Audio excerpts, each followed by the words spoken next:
The following podcast is brought to you by the Johners Podcasting Network, found exclusively at WrestlingWithJohners.com.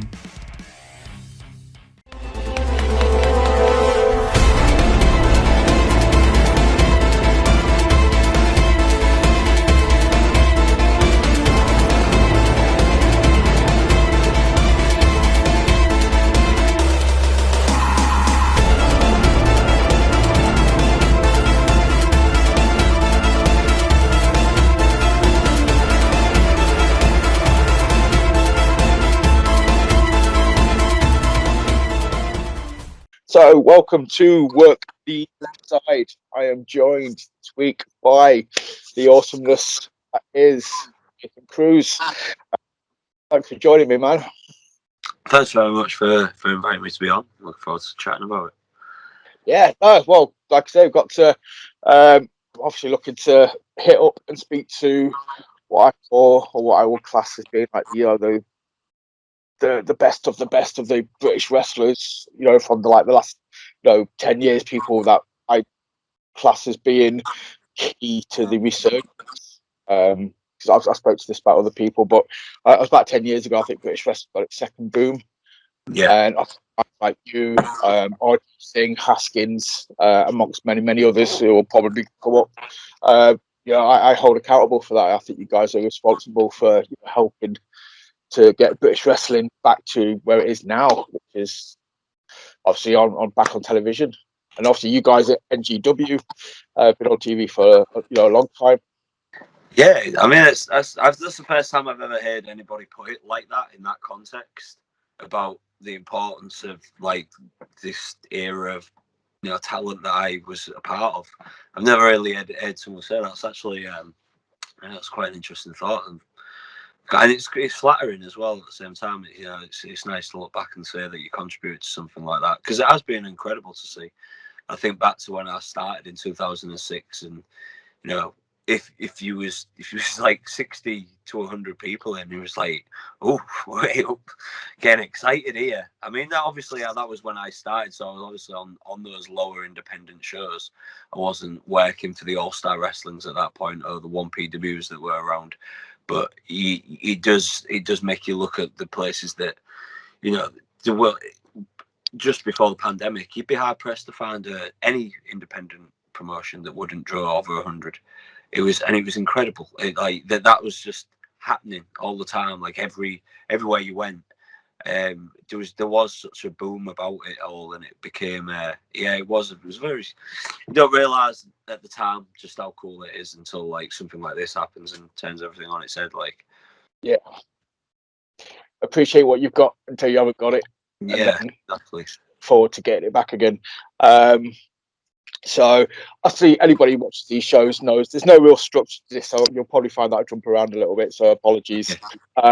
Obviously, yeah, we're all about like Global Bastard and stuff, and I can see looking at on Cage Match, I try and find. I know it's not 100% accurate, but I try and find a bit of information from there. Actually, you've had a few matches back already. TNT. Yeah, TNT and WAW. WAW was my first one back, and also BWR, of course, which is kind of like becoming my new home promotion that I'm associated with, which I'm really, really proud of being a part of, to be fair. But yeah, it was emotional coming back as well. I was going to say, what was it like? I can imagine it just, when you're coming out, it just being, soaking it in for like, for a few minutes at least. Yeah, and because there was so much doubt in my own mind, like, because I decided I was going to quit, to be honest, just as lockdown started. I think I was done with wrestling. I was kind of mentally spent with it all. And, I just guess I needed that break, because then I started to realise how much I missed it and how much I appreciated it and how much it meant to me. And then, but then there was that doubt in my head of like, oh, I wonder if I'm like still definitely got this. Like, it's so daft, really, when you've been doing it as long as I have, and as much as I was doing it in that time, but I was really jittery. And then WAW put me on in the main event against Ricky Knight Jr., who was like an absolute machine. It's like, oh, great, cool. So there's a lot of pressure on, but this is one thing I can say I do well. I do respond well under pressure, and me and Rick had a really good one that night, and I was really proud of it. And just to see the audience all up on the feet after it, and some of the very kind words of the Knight family and a lot of my peers backstage. And what Ricky Knight Jr. himself said, like, it really got me, because there was a lot of that self-doubt, and like to still show that I can do this and I can do this at that level. I was very proud of that. And yeah, I just want to get back to doing it more frequently. That's the thing that I'm finding difficult now, is like, I like to be all into it, like, instead of just like, right, I've got this on this weekend coming up, and then there's a bit of a gap, and then there's this. Like, I just like to be going. I love it when we're busy. So yeah, it's just that it's a different approach to it, but I understand it at the same time. Obviously, it's there's still that uncertainty in the air, I think, for live events. Yeah, it's better safe than sorry, isn't it? I think at the minute, just baby steps until everything's back to normal, 100%. Exactly, yeah. Full on sprint kind of thing. So obviously you mentioned BWR, you're home away from home now kind of thing. Obviously you and Matt, Team Sin. Yeah. Jumps. Yeah, I mean, this is it's just cool to do. Like, me and Myers, obviously, for those who have followed either our careers or had followed the NGW program, like, there's a deep bedded history of a rivalry, but it all stemmed from, like, not real life, because we don't hate each other, but because we are actually best. Like, we grew up together. Like, we both became friends around 7, and the thing that bonded us was pro wrestling. Like, that's why we became friends. And it's just been a very real thing that's kind of played out. And then Matty kind of, I think at a younger age, decided that he wanted to do wrestling on the side, but he wanted to get a different career. As where there was no plan B. Like, I'm just going to be a wrestler. That's all I wanted to ever be, and I'm going to be a wrestler. And our lives kind of go off in that direction. That kind of was like replicated in wrestling, in me being a bad guy and saying, like, I'm now above all this, and turning on my, and then that feud would always come back, and we'd always come back to it. And I've done some of the coolest. Me and Matt used to go watch wrestling together at the Hull City Hall. We used to go watch All Star Wrestling, and then me and him have main evented that place against each other 3 times. And I know that 2 of them were a sellout. The cage match in particular, I remember they put out extra seats for. And that was just insane. That's just like mental. Like, whoever ever thought that would definitely happen, but it's just, yeah, it's mental. So it's cool that I've done all that stuff, like, against him, but now to do something in BWR where we're now, like, aligned together, and now we've got tag team championships together. Yeah, again, like, because I'm a big fan of tag team wrestling, and like, when tag team wrestling is done well, I think it's phenomenal. And so to be able to do a lot of what I enjoy watching, and things that I practiced a lot, for example, in the Origin and Progress, like, and now how we've evolved that over time, and doing a lot of these tag matches on the Butlins camps or NGW and things, like, I'm really, really enjoying getting to creatively express myself and what I've learned about tag team wrestling, and to do it with someone I just have this natural chemistry with.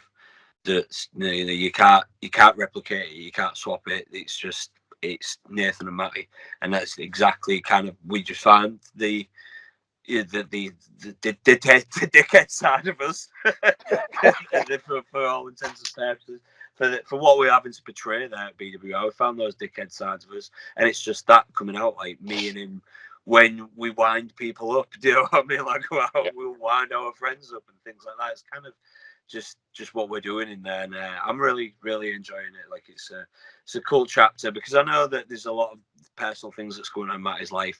He's about to become a father, and things like that, so there's going to be a lot of responsibilities that I think are going to eventually take him away from being so committed to wrestling. So it's cool that we got to do this before father life takes over. Yeah, definitely. I mean, obviously I first spoke to about a few weeks ago, and he was on about, you 2 sort of main eventing at York, and just the emotion behind it, and the sentiment, and what it meant to him, kind of thing.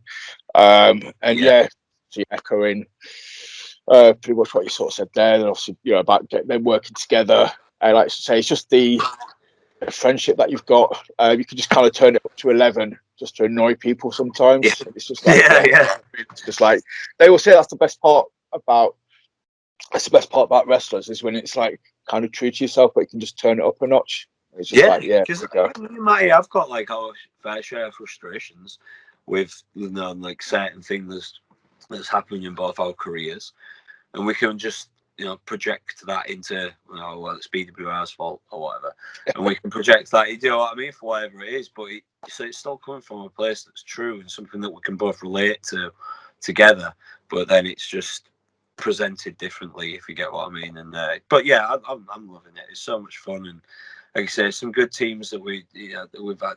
I love the little thing that we came in and did with recently with Scotty Rock and Jack Jester. Like that was just that was like my first real like show that I'd done the WAW show and had a lot of pressure on me, and I loved it, absolutely loved it. It meant a lot to me. But that was the first show that I felt relaxed, was the Speed WR show, where I was out there and I was very confidently back in my own skin, so I could just go in there and really just enjoy what was happening in there and take it in, and it was class. And then we did the rumble after, and it was just, you're in there with people you've not seen in ages, and like, oh, like let's beat each other up for a minute or two. You know what I mean? Like it was just class. It was euphoric. It was a really, and I saw so many people that I had not seen in such a long time, and yeah, it was cool. It was really good, really good. Nice. Like I say, it must have just been, like I said, the first, I'm guessing you wouldn't have had a chance to speak to everybody in the back beforehand. So you're like, yeah, literally your first time you've come face to face with a few people in like 18 months would literally be in the ring. Yeah. Like, oh, you got to kind of, must be hard not to you just having to contain that excitement though as well, kind of thing, and be like, I'm really happy to see you, but I'm just kind of going to chop you or slap you. I'm sure if we have it, we bring it out in different ways. There's definitely a moment with me and Doris in there that I was like, oh, I miss Doris so much. Like, yeah, it was good. It was a lot of fun. Awesome, because again, I was on about like jitters when he was on about working with Ricky Knight. We were talking to Matt when he was on about like how he's been been met up with like Liam Slater just to start running the ropes and stuff like that again to get himself back into shape, to get his confidence back up. So I mean, were you keeping kind of on top of the fitness, the stuff like that whilst you weren't working?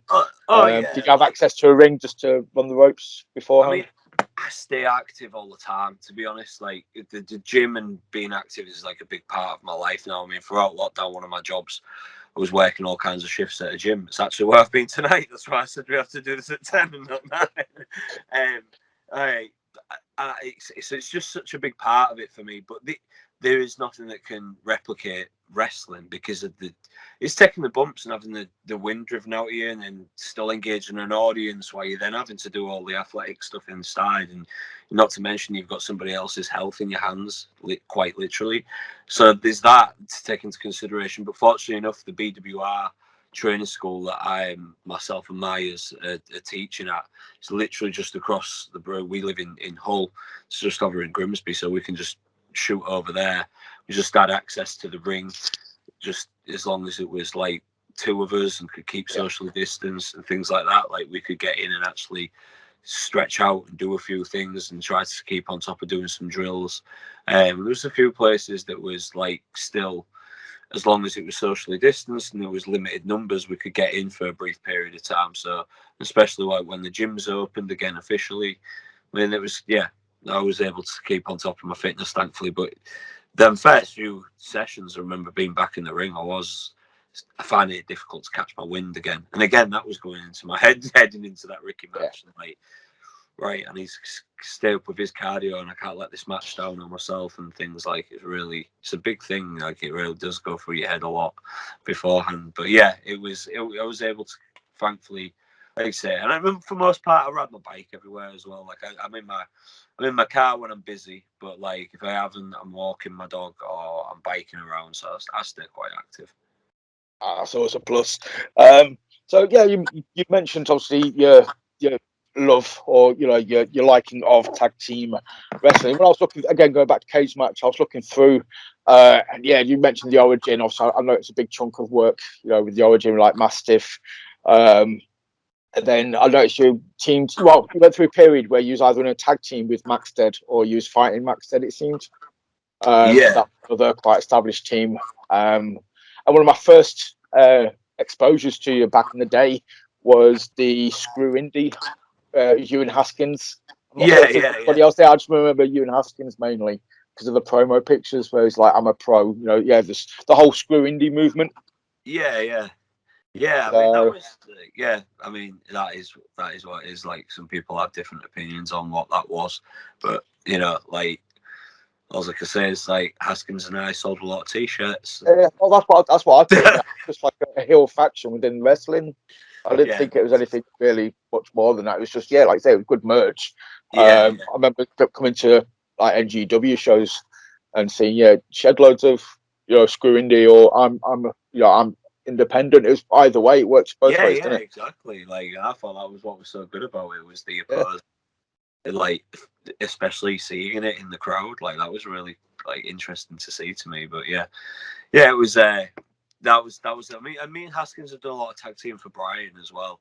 Like, that was kind of like where we started to sow the seeds of, like, maybe wanting to do something. And then Haskins just had this idea because of their T-shirt, and he told me the idea, and I was like, yeah, that's great. But Haskins and I love doing that tag team for the bit that we did. Like, we did, I can't remember how many tag team matches we actually did for Progress, but so we definitely did quite a lot for Brian Dixon at one time.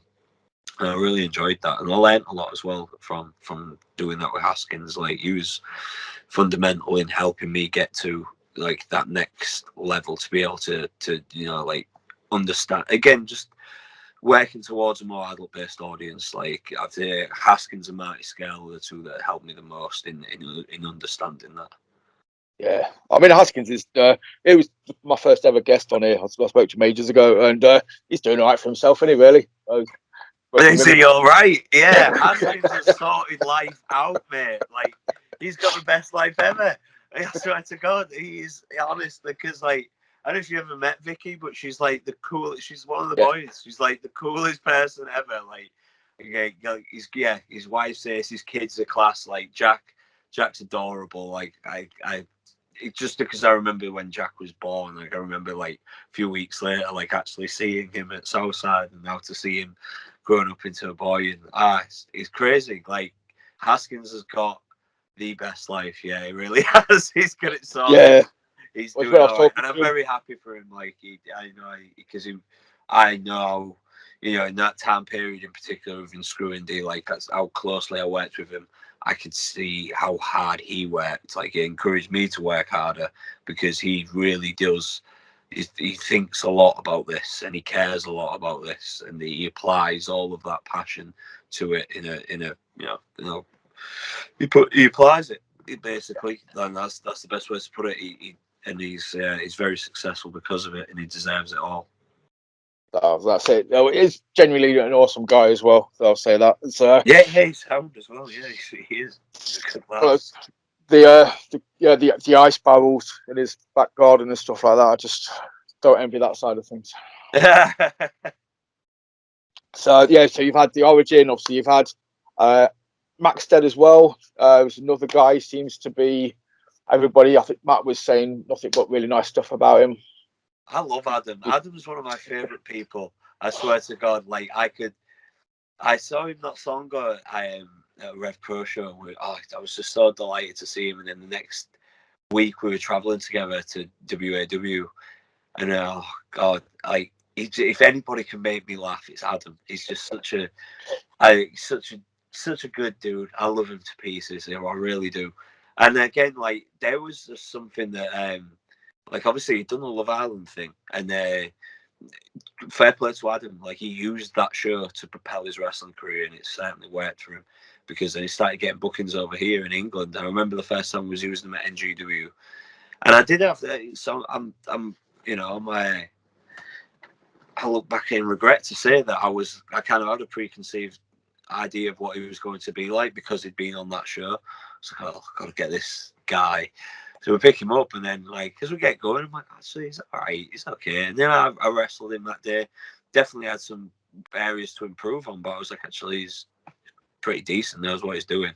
And then, like, as time rolled on, I just got to spend more time with him. And then obviously we got the WOS thing, where they was putting together as a tag team, the bromance, and he outlined the storyline to us. I was like, this will be good. And like as it went on at this point, like Adam had really become a good friend of mine, like somebody I'd spent a lot more time in the ring with and just a lot more time around in person. And it just became very easy for us to just mess around and it just be Adam and Nathan on TV and turn this weird character. But yeah, and then as we went on that show, to the point that the audience end up on our side, even though we start off as these dicks.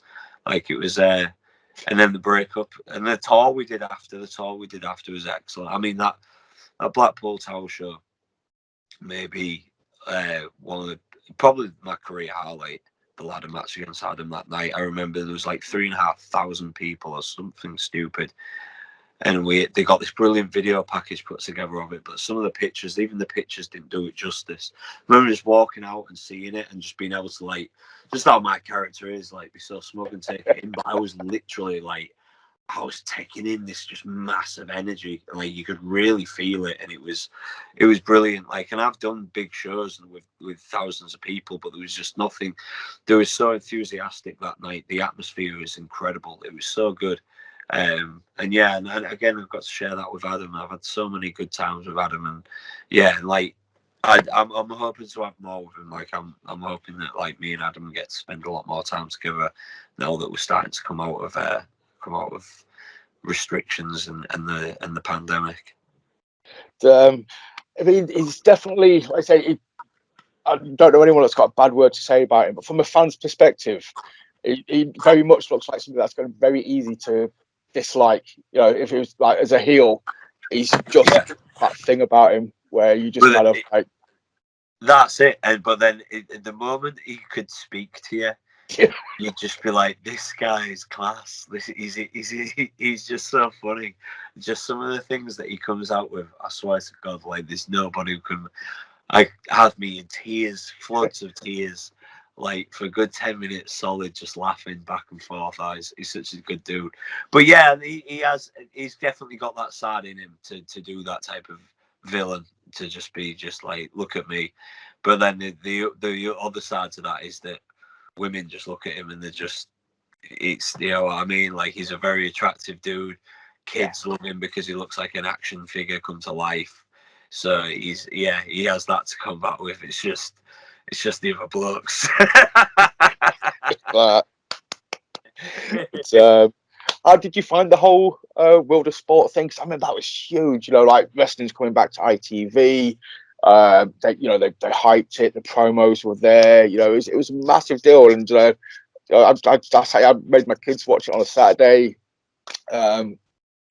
Yeah, I kind of enjoyed it. I'm kind of, what was it like to be a part of that? You know, was it like this massive thing on your shoulders? Did you just think, right, we'll see where it goes? No, I was thrilled to be a part of it. I really was, because I knew it was historic, right? Good, bad, or whatever. It was going to be historic. And then I saw they edited it. And I was devastated, like absolutely devastated. I remember, again, going back to how much I love tag team wrestling. I remember mine and Adam's first tag team match that they had. I think that was on the second episode. And we had this little bit in there. I always ensure that the right guys and the legal guys are in the ring. Like it's something I'm a big stickler on. And the way it ran and the way they'd edited, it looked like there'd be no tag made, and just all of a sudden, like I'd ran in and put an illegal chin lock on, and the referee was just allowing this.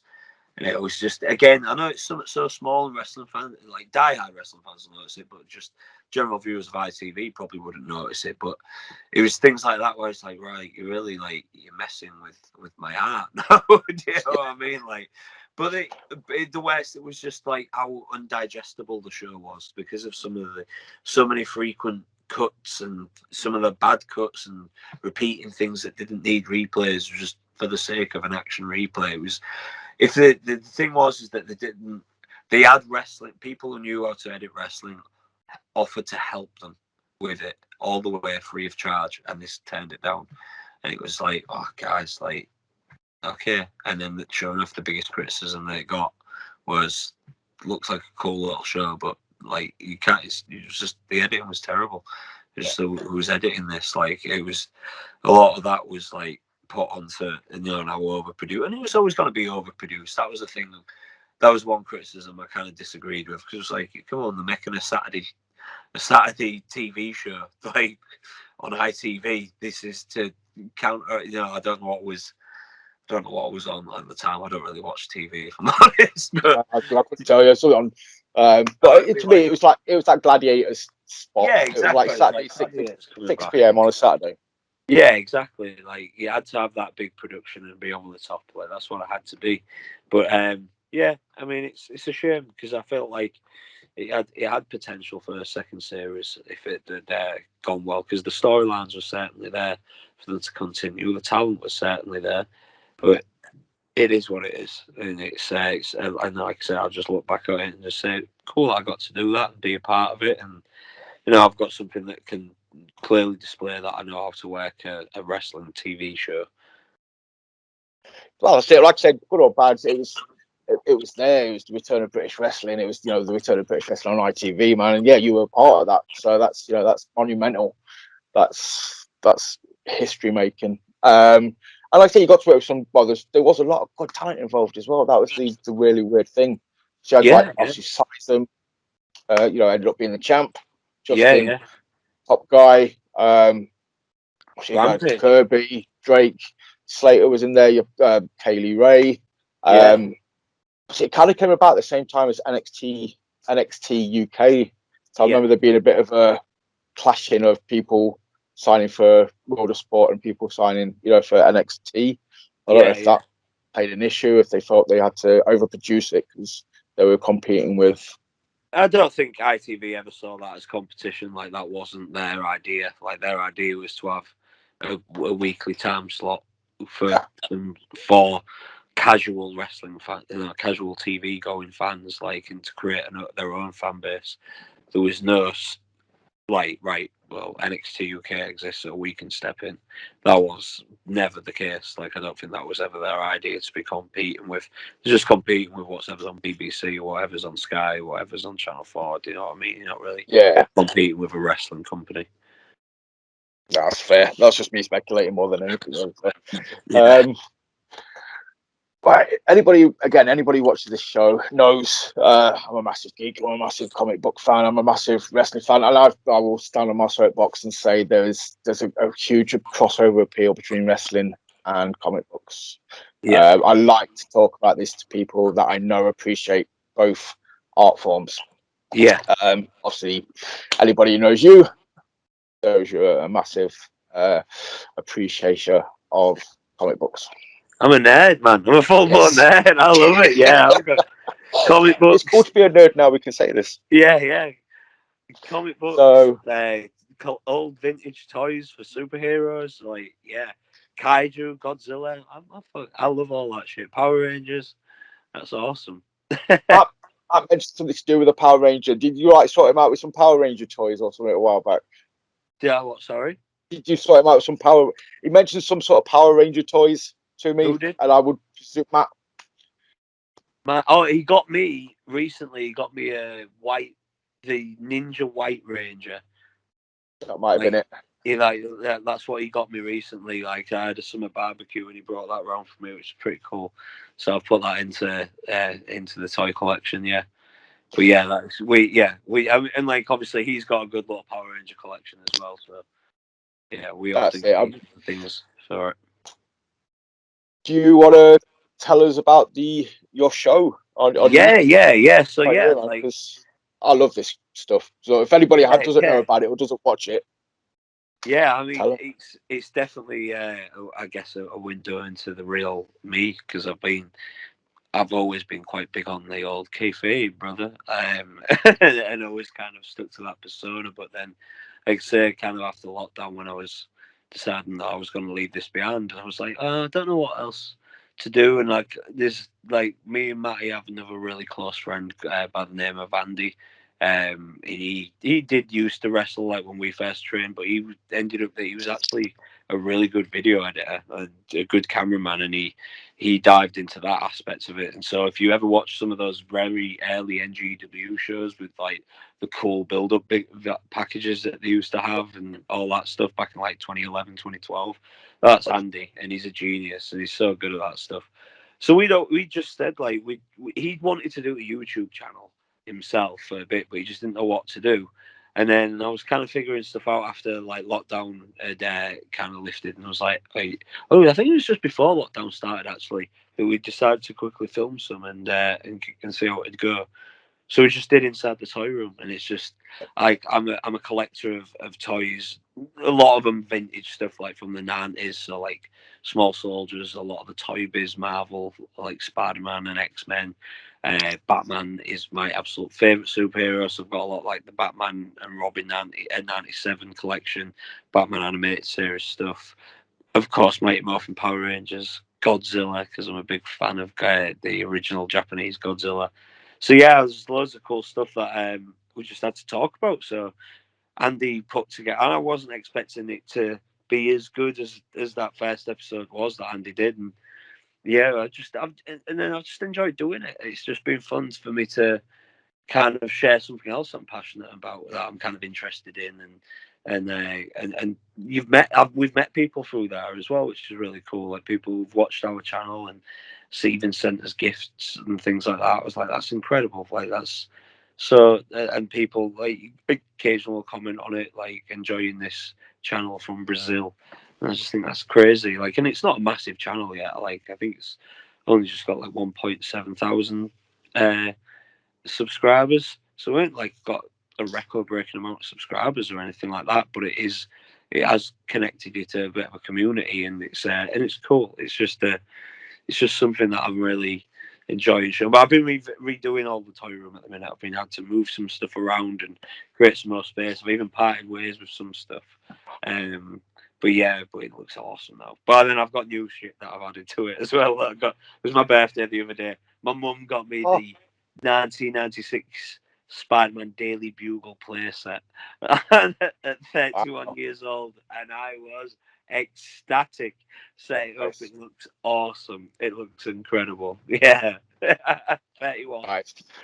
Well, happy belated birthday. But that's the kind of stuff that you want to get. I'm a big fan of birthdays and Christmases are for stuff that you would never ever buy, on a day-to-day basis. Don't buy me something practical. I don't want a kettle. I don't want a fucking Hoover. Yeah. Get me something really random. It's like I showed you this before we started recording, but over off got me this last Christmas. It's excellent. That's nice. Pull away Iron Man. That's thing. Oh, yeah, my Ralph knows. Never ever get me anything practical because I don't want it. I want random cool shit that I would never ever buy on any other given day. That's what birthdays and Christmases are about. I don't care how old you are. Yeah. It's fun. Like I don't understand. Like obviously, sometimes you just do lose that appeal to certain things. But like I've had this debate with people who are a bit older. Like, oh, why would you want to keep toys? I'm like, I can understand why you're saying that because toys you had were shit, mate. You know what I mean? Like back in them toys in the 70s, and yeah, like they were crap. I can understand why you'd want to part ways with them. But like by the time like the 90s rolled in, like these are like little works of art, and like especially when they're in the boxes and stuff, like it's just cool, and especially when like you say, I enjoy the comic books, I enjoy the cartoons. Like to this day, I can. Right this morning, in fact, I rewatched the Origin of Mr. Sinister episode of X-Men because he's my favorite. The 90s cartoon one. Yeah, I was watching that on Disney. So like, he's one of my favorite of the evil mutants. And I just want, and I'm a big. And there's something else about me. Like I'm really big into the Jack the Ripper case. I've been fascinated with it since I was 10, and that's part of Mister Sinister's origin story. But yeah, I love all that stuff. So like to be able to have like something. And it's like another little escape at times. Do you know what I mean? Like stresses of the world, like of adult life in particular, can get on top of you. And especially like I love my garden, so like I can't enjoy that in the winter months. I can't sit by my pond and things like that. So I have my toy room where I can sit in there and read a comic and just escape for a bit in there. It's cool. Nice. I will slightly jump onto the defense of 80s toys though. I feel slightly besmirched. at the 80s. No, toys. yeah, apologise there because you had some awesome stuff in the 80s. Yes, Absolutely, like Turtles, for example. Yeah, Turtles, Mask, Thundercats. We have the Mask. original. Everybody's mentioned Mask to me, and Oh, I've completely missed on what Mask was. Obviously, Thundercats have heard of, wow. but Yeah, Mask, yeah, I've never heard of this. A few people have mentioned it to me, and I'm like, I actually have no idea what Mask is. the animation is shit now when you watch the cartoon, but the toys were like freaking awesome. Yeah, Uh, yeah. A lot of people yeah, have said this.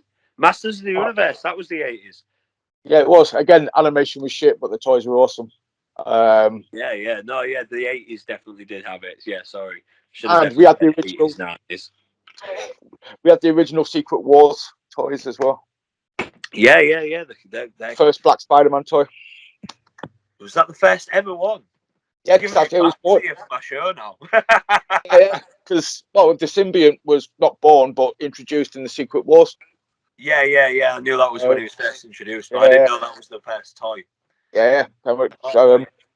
but yeah, so 80s toys not as pleasantly, they weren't as nice to the eye as Yeah, the yeah, 90s toys were.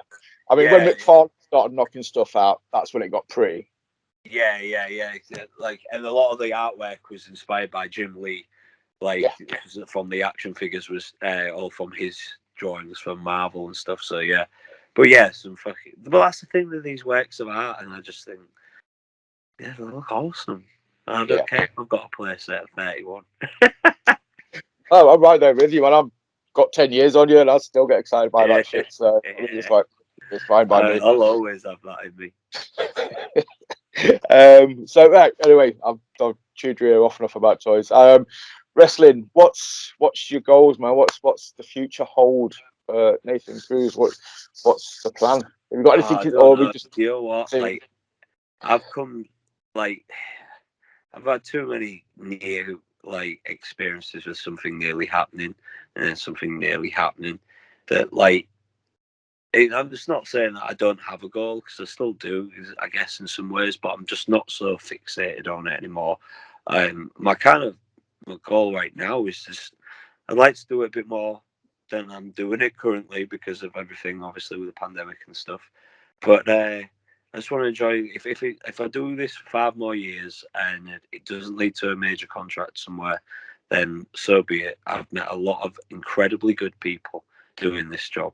People that I can call friends for life, and they're from the opposite side of the world, and that's incredible to me. Like that, that's my big take home from it. So now I just want to enjoy it. Like I'm just happy to just do this and get to say that at least for 10 years prior to the pandemic, this was my full time job. And when people talk to me about it, like just casual people at the gym, also, did you ever wrestle for WWE? Yeah, I did actually, and I can say that, and it actually did happen. I did achieve that at some point. Oh, like people obviously ask daft questions like, did you meet such and such? Yeah, I did actually. Like, do you know what I mean? Like, there's a lot of that stuff that I can tick off my list, but then there's other shit that's just, I never expected it to happen. And I've been very fortunate to have it happen. I mean, now I've used this example a lot on podcasts recently. I think it's because of last year I've really had a chance to reflect on my career. And the one moment that really just stand out to me was my 26th birthday. And we had a show at the Hull City Hall, and I was wrestling Doug Williams, which is already a big thing to me because I used to watch him on the telly. And then just before the show starts, the promoter Rich comes running up to me. He's like, "Nath, the camera crew got held up in traffic. They're only just parking up. Can you go out and just do a promo, just do some of that Nathan Cruz promo stuff, just to while the camera crew gets set up?" I'm like, yeah, sure, no worries. It's like, okay, they're gonna play your music in a minute. Like, all right, you was expecting me to say yes then, Rich. So quickly put my t-shirt on and grabbed my belts. At the time, I was the company's top babyface, so it helped for me to go out and open the show and not just piss people off. So yeah, but obviously this is the social media era, and I guess through Twitter or whatever, they knew it was my birthday. So I got to speak, and then I think we didn't have a sellout that night, but it was pretty close to it. I would say there was about 700 people, and all just start singing "Happy Birthday" to me, and I was stood in the middle of the ring in Hull City Hall, the venue I used to watch wrestling in, my home city, and 700 odd people. My parents being two of them, and my fiance being another one. Like singing "Happy Birthday" to me. This is like I never. When you vision and you dream about being a wrestler, you dream about WrestleMania moments. You dream about certain things you'd like to do in Japan or whatever. But like you never dream of something like that. And then when it happens and it takes your breath away, I'll never forget that for the rest of my life. And there's nobody on earth that can say that experience but me, which is pretty fucking cool. And wrestling gave me that, like pursuing this dream and saying that I was gonna do it when people said you wouldn't. Like it's given me a very good life. So yeah, if the next 5 years get me to a major contract, it hopefully like an AEW, yeah, awesome, cool. If it doesn't, I had a great time doing this, and I'm going to enjoy the hell out of these next 5 years. That's awesome. Yeah, go for it. That's I think the perfect way to look forward, because it's like I said, you just gotta enjoy it. You've enjoyed it up to now, so why wouldn't you enjoy it for the next Yeah, sort of 5 exactly. years? So Yeah, obviously you're about the working. Cause you generally sort of find like I was talking to Matt, obviously like you sort of said he's got a job outside of this. yeah, But you know, I spoke to like RJ Singh, also got a job outside of this. You know, I spoke to Haskins and a few other people that do what you do, and this is it. You know, this is your bread and butter. Um, how did you get into? How long? How long did it take you to sort of make it your main job? Because it's something that some people either take a risk on and just think, "Fuck it, we'll do it," or you know, is very hesitant about it. it took me 4 years from my debut. I debuted in 2006, and my major ambition at that point was to get to All Star Wrestling, because I knew if I got there, I'd have the ability, like I would have the opportunity to be able to take this full time, and I'd have the opportunity to learn from the very best in the country. Like I needed to be there. That was all I wanted to do. Like that was my main goal. But I knew it just wouldn't happen overnight. And I had these little stepping stone goals in mind that well, if I start working here, I might be able to get in the here. And like there was all little things in my mind that were all going to get me to my next major step. And yeah, so yeah, I was 19 when All Star took me on. They basically I'd done a couple shows for them. Brian had not been there. He'd either been Letitia, his daughter, or somebody else had been running the show for him because he had another show somewhere. And then finally, he was at one I'd done in Croydon, Fairfield Halls, which is an incredible venue to say you've done as well. But then, yeah, he'd seen me and took an instant like to me, asked for my email, my number, and great. He started up throwing more dates at me, and then that Easter, I'd done. As Easter was approaching, sorry, because I'd done the tail end of the half term of the February, and that's when I quit my job. Well, say quit. Kind of got fired for going to do Brian's shows, but yeah, yeah. But yeah, at that point, I was like, well, this is where I want to be anyway. And then it was pretty. I think there was like about 3 weeks in between where I wasn't on the full time team and I didn't have a job, but I was pretty much, I was still doing other independents and things. And then Brian just said, right, you're gonna on the Easter run, you're gonna start, and you're gonna have, all the dates that are on the website are yours. It's like awesome. Like he said that to me and Colossus Kennedy, and for me that was exactly where I wanted to be, because then I had, Rampage took me under his wing. From there, I had access to Robbie Dynamite. Was my favorite British wrestler when I was a fan growing up, so I had access to work and learn with Robbie. Robbie Brookside was still there, Frankie Sloan, Dean Allmark, just all these people that I could just pick the brains of and be so close to James Mason, and it just honestly, that by the time, and Brian himself, like I never want to discredit Brian. Brian's seen and done, he's the longest wrestling promoter in Europe for a reason. Like, and he knows, and he's had a lot of good talent come through All Star Wrestling. And it just helped me get to where I wanted to be, like as a competent, like not just a competent, but a worker, like somebody who knows how to go in there and just do the job that's asked of him. And it was around that time, because of that, like, that was when I first started getting looked at for potential WWE tryout. So everything was, going. I just loved All Star. All Star made me the wrestler I ended up being, because again, the people I was working with, Rampage has been the best mentor that I could have ever asked for as well. Like he's phenomenal. Like he's exceptionally good at pro wrestling. He's a name that comes up pretty much on every episode where I talk to somebody. Obviously, I only talk to British wrestlers or people that have worked in England. And yeah, Rampage he's pretty much been deemed. I think it was Molly, deemed him as being the Obi-Wan of British wrestling. Yeah, he is. Like that. That's a very good way of putting it. He is like the Obi. He's the great Jedi. Yeah. We all. Yeah. I think he's universally not recognised by his peers as the best we've got. I think he'd be hard. Like that's and I mean this is no disrespect to him, but I'd say that's excluding Will. I think Will's up there, Will Ospreay, but he's obviously more like Japan based now. But like Rampage. But again, I no, and I'm sure Will would agree that if Rampage was on those type of shows as well, like doing a Tokyo Dome, I think Rampage would more than live up to all expectations that Will could set. Like he's just a brilliant professional wrestler. It's so hard to. I can't put it into words just how universally he's respected and loved within British wrestling, and respected because of how good he is at it. Like not just him as a man, because he's a hell of a human being. Like he's a credit as a human being, but he's just a brilliant wrestler. I remember the first time I seen him. Like it was I don't know. The first time I think I saw him, I was actually wrestling him for All Star. I can't remember if I'd seen him wrestle or wrestled him first, but I remember just watching one of his matches and saying like, he's outstanding. Like he's the best. Like he's so good. I want to be as good as him. Like he makes me wince. Like I want to have that level of believability and like how good he is at everything.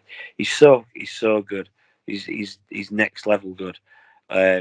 Yeah, I mean I don't want to question anyone's booking ability, but to me Rampage should be holding that NXT UK Championship, and I'm not saying that just because like to me he genuinely and by his peers is regarded as the fucking best. Yeah. Like, simply put, country's got to offer kind of thing. Working in these shows at the minute. Yeah. So I was talking to last guest I had on was referee Craig Anderson, and Craig, how's he? Yeah, he's doing good, man. He's living down south now. He's kind of hung up the stripes for now, but he says he can be tempted back at some point. But yeah, we got talking about stuff, and I was talking about Rampage because working Tidal. I'm a Leeds lad. Tidal is my promotion, and yeah, just to add authenticity to Rampage. It's like I can literally remember being stood in the crowd one time and he turned around and literally just randomly locked eyes with me, and I damn near had to walk out of the building. I was like, nope, don't like it. No, it's Rampage. It's scary. It's just that kind of authentic. That's just how authentic it was. And I was like, Jesus. Yeah. It totally took me by surprise. But I was like, you have to try and get used to being at the opposite side of the ring to that. Like, just remember, like, oh, right, you're not actually going to kill me out here tonight. Well, you've had some good ones as well. Like, there's some of my favorite moments in wrestling have been wrestling him. I absolutely, there's so many moments I could think back to. There was one at Hull City Hall again. I won the NGW Championship for the second time in my career, and it was against Rampage. And again, it was a sellout that night. Parents were there. That was my birth as like the top babyface in the company, and it was just again the stars kind of aligned moment, because there was the guy who has definitely taught me the most, who I respected the most, and it just getting to main event with him was insane. It was it was a real goosebump moment. Like I look back on that with quite a bit of joy, because all I've ever really, especially you get to that certain point with someone who you respect and look up to, like you just want to make them happy. Do you know what I mean? Like you want to make sure that they're enjoying this match just as much as you are. And like we've had some some good conversations when he's spoke about certain matches that we've had that he looks back on fondly, and that's very special to me. Those are the real championship belts, is when you're getting that recognition from your peers, and especially somebody who I held in such high esteem, and that's the big words coming from someone like him. Well, it gives you that seal of approval, doesn't it? It makes it it makes you realise that you're doing what you're doing really well. It's like, it's got to be nice in any shape, form, or life. Like I mentioned to you before we start recording, obviously I do artwork and stuff. I'll put it on Twitter, and then if somebody acknowledges it or says it looks awesome, I'm like, thank you. It just makes you feel better within yourself. But yeah. It's nice to get that approval. So, as I mentioned at the start, I kind of class not a handful, probably about 10 or 12 people as being, say, like the alumni for the second boom period of British wrestling. Obviously, like yourself, Myers, RJ Singh, Styx, Kirby, Liggs, Haskins. But one of the names is Travis. And I always kind of like to pick people's brains if they've got a fond memory or a funny memory of Chris. Yeah, yes. Just to keep the name out there, keep the memory alive and whatnot. But yeah, just a brilliant dude. I there's a lot I could there's me. I remember me and Trav had a little fallout at one point, and then I'll never forget when he reached out to me again. He just said, "Can we be friends again?" I was like, "Yeah, of course we can, mate. I've hated this. I don't like having a disagree." And then he was just like, "I just want you to know that, like, because he was at Progress that night, and he was like, everything you do screams WWE. Like, you are made for that company. I didn't realize just how good you've gotten." And again, it just was like that thing from a peer, but like somebody who, I mean, Trav was just, to be around him, you was always laughing. Like, always, like 100%. I can't think of a time when I was at a show with Trav where he didn't make me laugh. Like, there was this time I remember in Scotland. We were walking from Glasgow City Centre, and there was, we had no idea how long it was from like where we were staying to this little Tesco. From this little Tesco, sorry. So I'd picked up a bunch of stuff that I needed that night, and with that, like, as we're walking up like quite a steep hill in Glasgow City, one of my bags rips, and this this jar of peanut butter just hits the floor, starts rolling down the hill. Oh shit, my peanut butter arms like running down him. Trav dies. He just starts like absolutely creasing up, like, look at, like, and he just would not let me live that down. Like, just constantly, just like, I just can't stop. He always used to call my real last name. He's like, I can't get over the airwind just chasing his peanut butter down Glasgow City Centre. There's so many daft things with Trav, like, just just such a great person to be around. Like, just, he brought so much positive like energy to a changing room. Like, he was so funny. Yeah, and that's why so many people have got, like, they say that, why his death was so impactful at that time. I mean, not to say that anybody else's isn't, but like, it was because he was so loved. Do you know what I mean? Like, by so many people. Like, it hit a lot of people hard. It was. I remember I was with Rampage actually the day we found out. Me, Rampage, and HD Drake shared a hotel room that night, and Rampage brought the news to us that morning. We just kind of laid there and was like, shit, because we all have like memories, our own little things with Trav of the years, and it was, he's just such a funny person. But that's the best thing, is like, anytime I think of Trav, I just laugh. Like, that's usually what happens, is like I start like grinning and laughing because I just think of like some of the things he'd say, some of the things he'd do, and just such a he's missed, but he's left us a lot of good memories as Trav. Yeah, I mean, like I said, I try and make it a thing on every episode. If I know the person I'm talking to has worked with him or knew him, kind of thing, is to try and get that story. And yeah, everybody comes up with like some absolute belters. You know what I mean? It's just it speaks volumes. So the All Star thing, you say it obviously made you the wrestler you are today, kind of thing. It helped elevate you. So I think it was Dean Ormock tweeted something recently on about bigging up the whole holiday camp experience. Yeah, You're a firm believer of that as well. Then I take it, you would swear by that experience. 100%. And like, and it isn't just this is the thing is like I can just say that's where I am. People can say, "Oh well, like you just a holiday camp worker." Brian Danielson says the same thing about these. Cash Wheeler says the same thing about these. Natty Neidhart says the same thing about these camps. Like everybody who's come through the ranks, Sheamus obviously, like guys, Drew McIntyre, God, who've actually done their time on them and said like, yeah, like this is like the one of the best places you can learn how to be a professional wrestler and do it effectively is on those camps. And it is true. It's hard to explain unless you're actually in wrestling to know like what it is that you're trying to achieve out there on a nightly basis. But yeah, absolutely, like they're the best. Like I've loved doing them, and I've loved again, like I say, like so where a lot of like I would try stuff because I know that if it's gonna work with casuals who don't really care about it's just entertainment.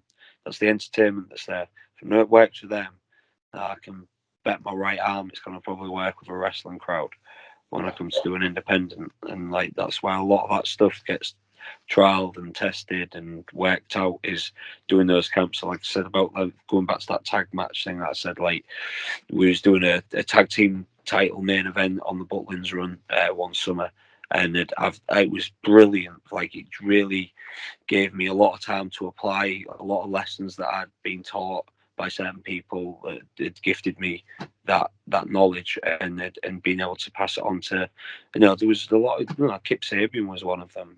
Amir Jordan was one of them. Gabriel Kidd, like a lot of good young talent that we was helping. Sid Scala, another one, like would be my tag team partner quite often. In fact, working with Maxted, like Justin Lucas, he's now left wrestling, but it was just awesome.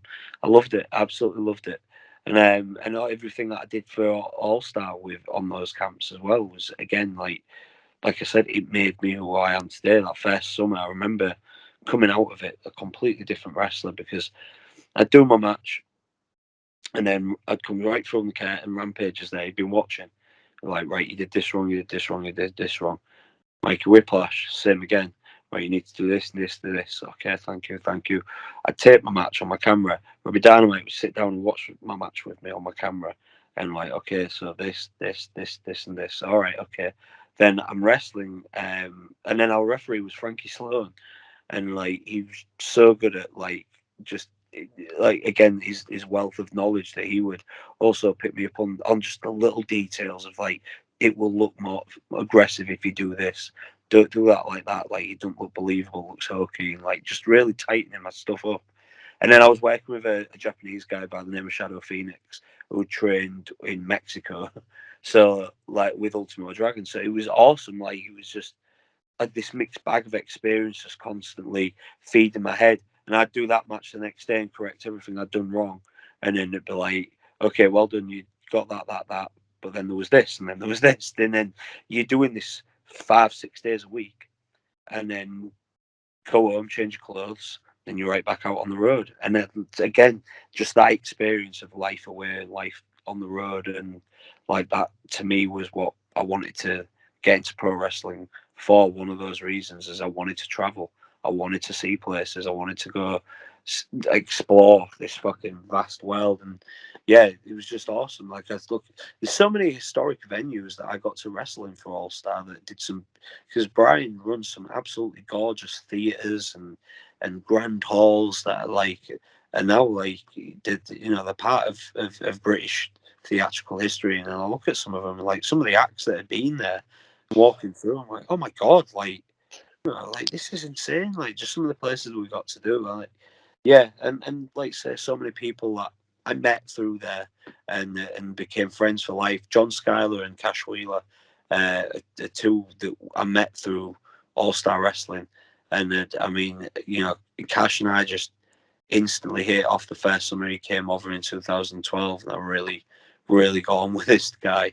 And then the following year he came back with Skylar, and I was like, he's just as good. Like, I love these guys. This is cool. And then it ended up me and Cash was working each other most that summer. It was either against each other or as a tag team. And again, just getting to learn from. And then to this day, like two people who were like two of my closest friends. Like I genuinely like, and I love those guys. Like I really do. Like Cash and I in particular. Like I really do. He's helped me, as I said, with all those tag team matches. It's who else better to learn from than one half of the best tag team in the world, in my opinion. And I'm not saying that to be biased. That he's a good friend of mine. Like to me, if you get tag team wrestling, they're just the absolute best at it. So like again, that's All Star. Again, still, I wouldn't have met Cash if it wasn't through working with All Star. And to this day, I'm still getting lessons from him on, I would say, improve certain things in my matches that can make me go to that next level. And that's just awesome. Like that's like I say, All Star was just to this day. I still would say it's a promotion that you need to try and get to work on if you're a young talent, because you will be awarded the opportunity to get repetitions in and make mistakes that you need to make, but in front of a crowd that's far more like you can recover from it. Do you know what I mean? Wrestling fans, the moment they see a fuck up, they're letting you know that they've seen a fuck up. Yeah. Holiday camp fans just kind of go and laugh it off. And You're not going to get a "you fucked up" chant at Butlins, are you?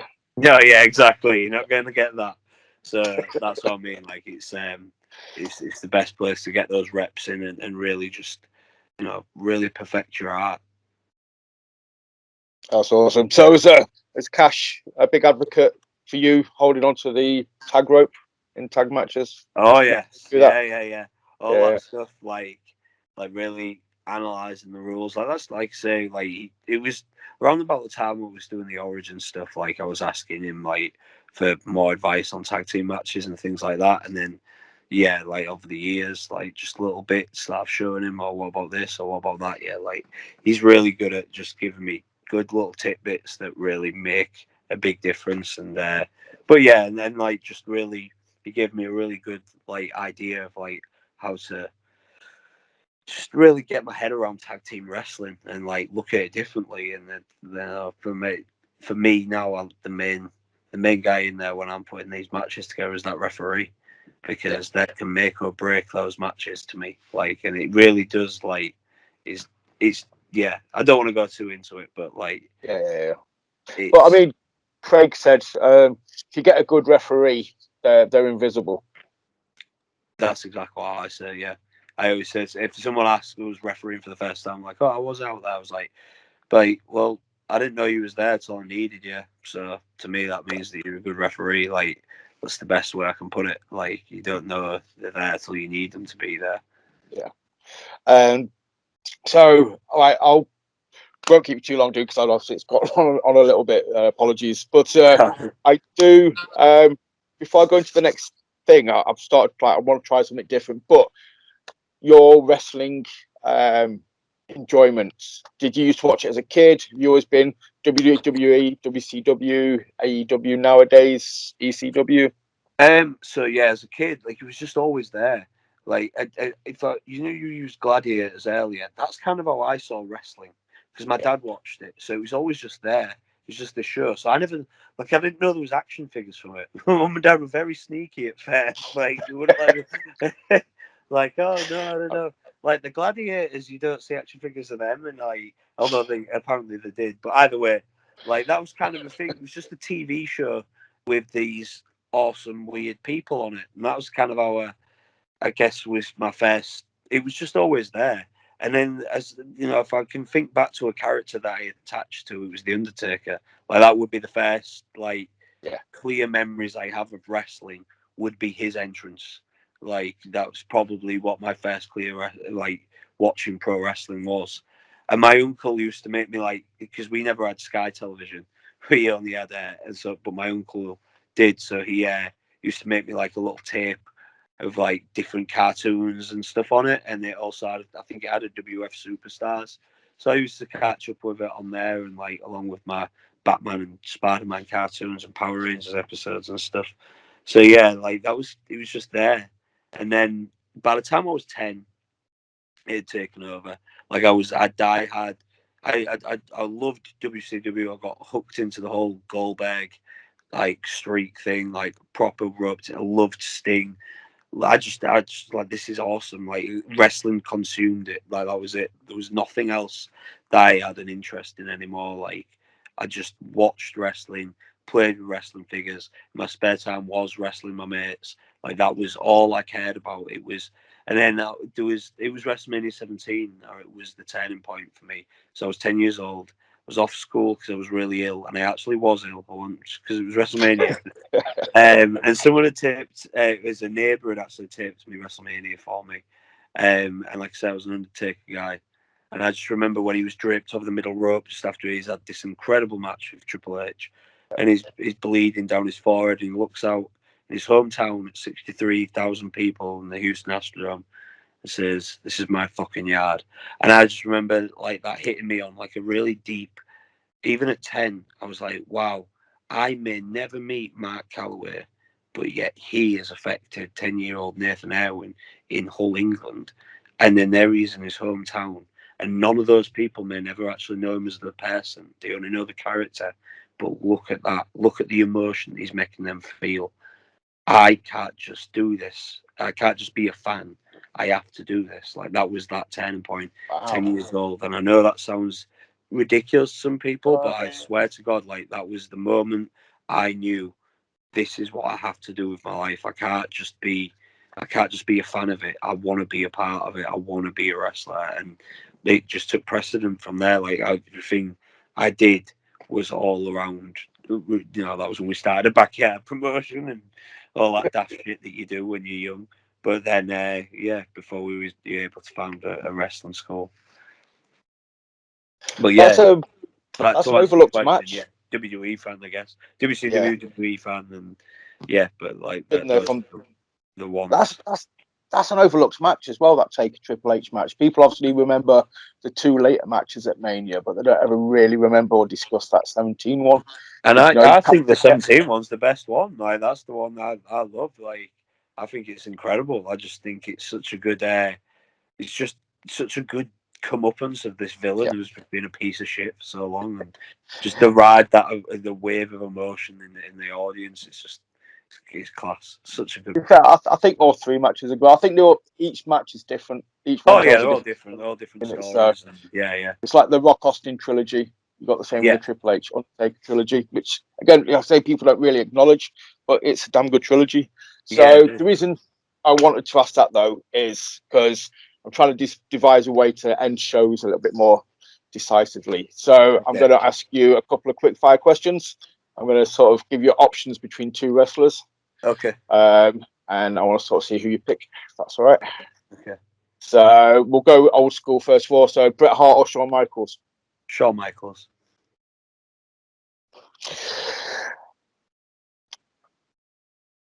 Chris Jericho, Kurt Angle. Oh, like Jericho's a bigger influence on me, but if I was to say, no, Jericho. To be honest, like look at the longevity that guy's had. Chris Jericho. Sting, Hogan. Sting. Good man. And lastly, this is the deciding one as to if I'll write nice stuff about you or not. But Austin or The Rock? Oh, Austin. Yes, good man. Yes, you'll be. Stunning Steve. I steal stuff from Stunning Steve all the time. I think I love his Stunning Steve stuff. I mean, obviously, I love the Austin era, but in the Attitude era. But I like as a wrestler now. I love looking back at his Stunning Steve stuff, and I think it's class. Yeah. Well, I mean, I watched a lot of his stuff recently. Obviously, before the broken neck, before he had to change up his style and stuff. And it's like I forgot, like the stun gun was one of his, signature moves and stuff like that. And it's just like I totally forgot he used to do that. Yeah. Just like you watch the matches he had against Bret Hart. Yeah. And the dude was such a technician; it was unreal. But yeah, a lot of people don't remember that that aspect of him. Well, like you say, the Stunning Steve, massive fan of the Hollywood Blondes. I was a massive mark for Pillman, so that was Pillman's class. Pillman's fucking next level. He was ahead of his time. That was his issue. Yes, yeah, he was. Yeah, but it fit in perfectly now. I think you can imagine him. He was a generation or two ahead, but he would have been something. He would have been special at the right time. Definitely. So, well, then on a little bit of appreciation for Pillman. Dude, it's been an absolute pleasure. I've kept you longer than I intended to, so I apologise. I know it's late. Man. It's cool. Thank you for talking to me. Do you want to plug the YouTube channel? Do you want to plug your socials? So it's Inside the Toy Room on YouTube if you're interested in comics or toy collecting, or just want to see a different side of me, I guess. Check it out. Like I'm kind of proud of that channel. Kind of just a cool little thing that I get to do with one of my best friends. But yeah, in regards to following me on Instagram at Nathan_Cruz 90. Although my account is kind of like it's a little bit private. As long as it's not a fake account, I'll probably let you follow me. But yeah, and Inside the Toy Room also has its own Instagram, which is just at Inside the Toy Room. And the professional Nathan Cruz on Facebook, yes, which is of course how you contacted me. Yeah. So yeah, I always forget about that Facebook fan page. I really am bad with that one. And it's just connected to my Insta or something. Well, I suppose if you've not been doing anything for the last couple of years, you've not had any need to use it, have you? For the last that's it. Yeah. That's the one that's really suffered from all of this that I keep forgetting about. So I'll keep tagging you in stuff just to prompt you to look at it. You have to check it. So no, that was it. So I want to say thank you for obviously watching. Hit the subscribe button, and then go subscribe to Nathan's channel as well. Show us some love. It's freaking awesome.